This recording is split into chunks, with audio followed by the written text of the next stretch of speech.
At nagdaan na naman po ang isang araw ng pagbabalita, isang araw na bahagi na ng kasaysay. Sa ngalan ng bayan, sa ilalim ng nag-iisa nating bandila.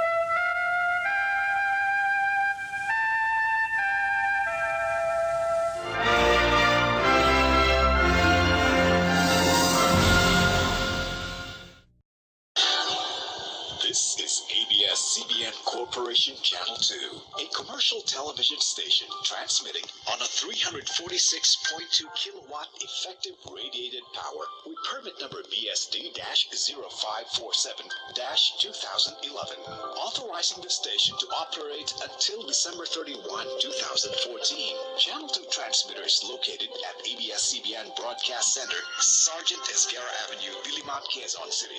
ABS-CBN Channel 2 operates under the supervision of the following electronics and communication engineers duly licensed by the Professional Regulation Commission.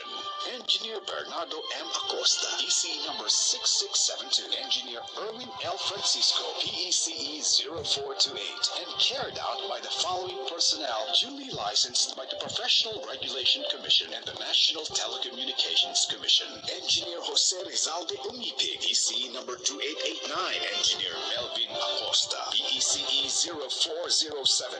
Engineer Ronnie B. Sagad, ECE number 46355. Engineer Jason Palma, ECE number 46346. Engineer Rene Francis Lartizabal, ECE number 45894. Engineer Romulo Tataro Jr., ECE number 33398. Engineer Ryan B. Vigil, ECE number 44214. Michael De La Cruz, 981 PNCR 21108. Orlando Loganta, 931 PNCR 6016. Rene Agravante, 931 PV 5715. This is ABS-CBN Channel 2, now signing off.